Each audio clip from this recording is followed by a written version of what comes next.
Hello, hello. It's Jacob Hill with GRC Academy. Today I'm here with Dr. Raghuram Srinivas. Raghu, how are you today? I'm doing very well, Jacob. How are you? Very well. Thank you so much for coming on. Really appreciate it. And folks, if you just have a moment, I'd really appreciate it if you would like, comment, subscribe, share, review, all the things. Really helps me out and helps me grow the podcast. So thank you in advance for that. Well, Raghu, can you tell us about your background and how you got to where you are today? Sure. First of all, thank you, Jacob, for having me here. So I've been an avid listener of your podcast. I just love the content that's shared here. And I know it's a great source of learning for me as well. So that's it. I'm very excited to be here. Let's go to your question. Right now, let's start with where I am and then maybe peel some layers back. So right now, I am with MetricStream. I'm the head of products and innovations here at MetricStream. Now, MetricStream, for folks in the GRC world, should be pretty familiar with what we do. We are a product technology company specializing in the GRC domain. In my role at MetricStream, I'm responsible for the product strategy and the product roadmap across our suite of GRC products. Well, I started back in the day as a Java developer or a Java programmer, back when Sun Microsystems was a thing, and you had all those Sun certified Java professionals and so on and so forth. So that's how I started my career. And over the course of a natural progression for anybody in their professional life, I've been fortunate enough to work with some really reputed brands like IBM, KPMG, JPM Chase, and here I am today at MetricStream. I was with IBM for the longest time in my professional career thus far. And at IBM, I was with the Watson Group. If you recall, about 10, 12 years back, Watson was one of the first commercially available AI tools that IBM had released. I was a part of the Watson Group.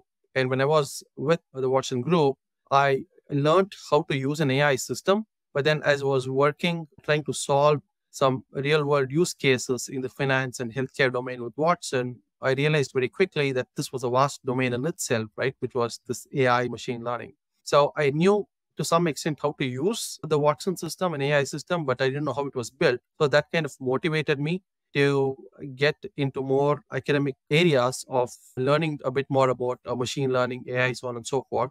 So that led me into getting my master's in data sciences. And the field just fascinated me so much that I just stayed along. And I ended up getting a PhD in the domain as well. So I would say this has been my journey so far, the bit of academic background and also industry experience, which I guess serves me pretty well in my current role. Wow. Well, that's amazing. Can you talk to us about the history of artificial intelligence and how long has it been around and what are its different forms? So that question becomes important today, given all the hype that we see about artificial intelligence, large language models, so on and so forth. But it's interesting to look at the history of how these language tasks have also evolved over time. In fact, there was an article in BBC a little while ago, which actually traced when some of these early language tasks came about. And apparently, right back in the Cold War days, there used to be systems that were developed that were able to translate between Russian to English or vice versa, right? So granted, some of those systems back in the 50s and the 60s were mostly rules-based. But then over a period of all these years, there's been tremendous advancements in the technology and the complexity of these algorithms that are being developed. And just in the last 10 years, right, with just the ability to run some of these large tasks, especially with the GPUs, the affordability of programmers and companies to be able to run these large, heavy-duty tasks on large data sets has become much easier. So which has obviously accelerated the growth of AI. So you would see techniques like machine learning, techniques like deep learning, and today we are at generative AI and large language models. So I'd say there's been an evolution of these techniques over the period of many years. And over the last few years, just the affordability of the technology, underlying technology to run these programs has become so easy and so affordable for programmers that they are able to innovate much faster in this domain. That's very interesting.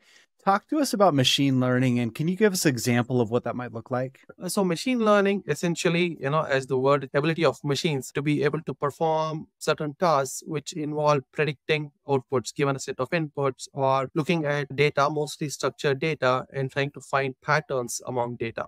Now, this is how machine learning started. Now, techniques are being used around regression, but some of these techniques around regression have existed in the statistics land for a long time already.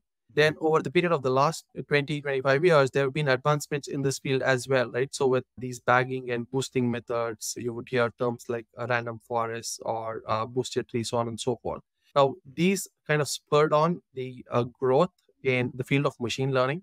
And then came the concept of deep learning, which again took the concept of machine learning a step further. Whereas in machine learning, for the most part, there was an assumption of linearity between the relation of the input to the output. The concepts of deep learning and neural networks broke some of those assumptions and the boundaries, right? So they were able to also find patterns between input to output, even though some of the relationships were nonlinear, innate abilities of these systems to be able to identify those patterns. That spurred on the growth in these techniques around deep learning and neural networks, which today are the foundations for some of the Gen AI and large language models that we see in use. That's really fascinating. Now, can you talk to us about large language models? Most people are familiar with ChatGPT these days. Can you tell us about large language models and maybe some of the key terms and how it actually works? So again, to get into the nitty-gritties of how large language models work is going to take a session in itself, right? But let's just try to keep it short here. Now, as the name itself suggests, right? Large language models, so they've got to do something with language. So these are models that are built to perform some generic language tasks like text summarization or tasks like text generation or text classification, if you will. And these are trained on large corpus of data. And these are also large in the way they are built. There is just billions of parameters that these models actually involve. And these billions of parameters get trained on this large corpus of data. These are some key elements that constitute what makes up a large language model. But then an innate ability of LLMs is that with very little data, you could actually specialize it to learn specific domains like a finance or retail or healthcare or what have you. Now, do you think that there is a very good LLM version out there? Of course, we hear a lot about GPT-4. Is there a more advanced model available today? Well, so GPT-4 for sure is an advanced model that's out there. So it's hard to say, well, there was this model that's better than the others. Yes, there is a lot of documentation that gets released and technical specifications that get released with these models. But ultimately, what is good or what meets the purpose of a particular domain just depends totally on the domain and the kind of tasks that these models are able to perform. The judge of something is good or not is left to the consumers of these models and depends totally on the tasks that they're trying to perform with these models. Okay, thank you for that. Let's talk about how AI is impacting the risk marketplace, because as end users, people are very excited about this. We think that these tools can automate some of our manual process, like taking meeting minutes and maybe even providing some analysis context. But there is a whole cybersecurity aspect to this. Can you talk about how it will impact the risk marketplace and how it even is today? Now, from where we stand, our vantage point, right, being a premier product technology company, having the fortune of interacting with some of the large enterprises, right, across multiple domains, we do see a lot of interest and inquiries about how AI can play a role in the GRC space. Now, we look at this in two flavors, right? So one is AI for GRC, which is how can we use AI techniques and bring them into the current GRC processes and make them more robust, comprehensive, more efficient. And we also looked at the flip of this, right, which is GRC for AI. Now, given the mass interest in AI, the democratization of AI that has happened, especially with ChatGPT, there's no question that companies, the CISOs, are constantly worried, right, in terms of the kind of interaction that employees of their companies are having with these AI systems like ChatGPT. There is a need for AI governance also to kick in. So that also obviously is a part of GRC. So like I said, now we look at AI in two forms, which is AI for GRC and GRC for AI. Now, when it comes to some of these traditional elements of enterprise or operational risk management, we see there are several applications of AI. Over the years, a lot of data has built up in enterprises, and risk analysts and risk managers are always looking to unearth patterns, right, that would advise them of what is that the risk that is lurking out there that they may have missed. Now, obviously, this is an area where AI can come in and do a lot of heavy lifting in terms of data analysis and finding those hidden patterns. Now, we've also seen GRC for most companies is a cost center. So they do want to be efficient in the GRC operations. So it is where if there are elements of a GRC workflow, can those be automated by means of AI? So we see such applications as well. right, where AI can be used to make that whole process of GRC risk assessment or a control test more autonomous and more cognitive in nature. So we see such use cases play out. And on the flip side, we also see the need for enterprises to ensure there is a robust AI governance. There are frameworks that they are able to implement and put in place within their companies that provide standards in terms of how different lines of businesses can engage with AI models, how they can evaluate how these AI models are functioning, and how they can keep track on an ongoing basis the performance, the biases, so on and so forth of the AI models. So this again, now I'd say is how I see the market play out and the interest in AI play out in the GRC space. Well, that's really fascinating. I think that there are so many ways that AI can benefit GRC. Just thinking about it from a risk standpoint and providing context for vulnerability assessments, I think there's a huge amount of benefit that we can get from these tools. Absolutely, Jacob. You do bring up a good point, especially on the cyber side. We see AI and especially generative AI can be used both by the security personnel to strengthen their defenses. And we also see hackers exploiting these AI systems out there. Now, in fact, there are reports out there, right, in terms of how generative AI can be used to create novel phishing emails. Now, just imagine, right, the scale at which these emails can now be generated by hackers has multiplied by many factors because of generative AI. There is also the Worm GPT system that was trained. And from the reports that we read about Worm GPT, it looks like, it was actually trained on malware data. And it could apparently create malware software in a matter of a few minutes. And it was in fact reported that ChatGPT had some guardrails, but Worm GPT was trained without any guardrails. Right? So just imagine the impact these can have. So obviously, we see that hackers can have a field day with technologies like these, especially with the ability to churn out malware or phishing emails at rapid scale than what they could have done before. But at the same time, we also see the security personnel, the traditional red and blue teams employ a generative AI for their own security exercises as well. So there are abilities to employ these tools on both sides of the coin here. Yeah, that's definitely right. I think those are all great points. Can you talk to us about the importance of a compliance culture within an organization? A very important point you bring up, right?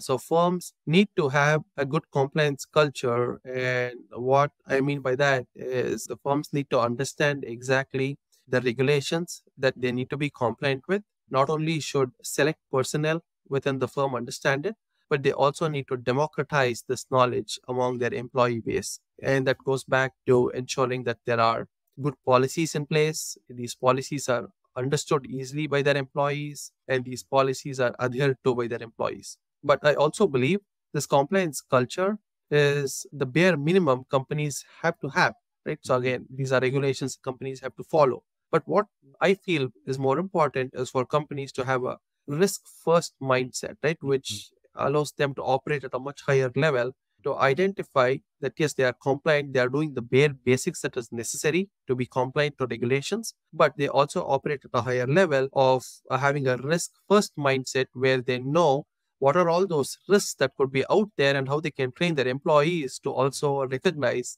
and act on risks to alleviate the harmful effect of risks. I appreciate that because the way I view it is compliance is a way to actually implement true security, because a lot of companies, they're just not going to make an investment unless they're forced to by compliance regulations and all that stuff. So for us security folks, that's a great opportunity to not only, as you said, meet the minimum standards of compliance, but also do the right thing and go beyond checking the boxes and implement true security, that risk first mindset, as you said. Precisely, Jacob. That's an excellent point you made. Yes. Now, can you talk to us about cyber risk in 2023 and beyond? What should we keep an eye out for?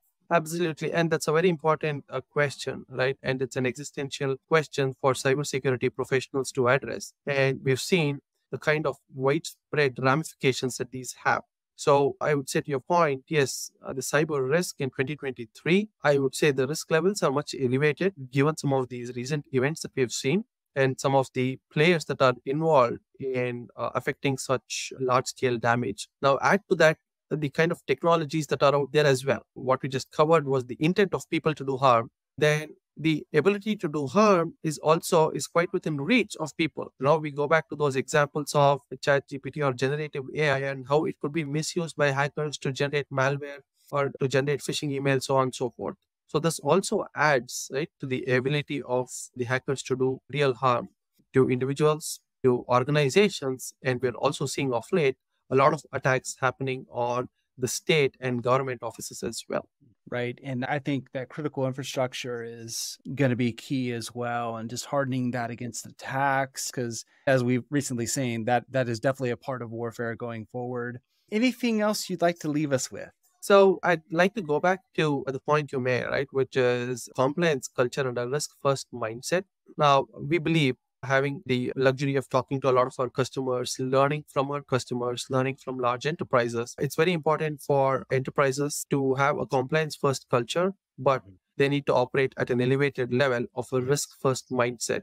And we also believe, right, with organizations being able to operate at that level, they can not only survive this complex landscape, but they can also thrive in this landscape, right? So really, the motto is for companies to be able to thrive on risk. Well, excellent. Where can people find you?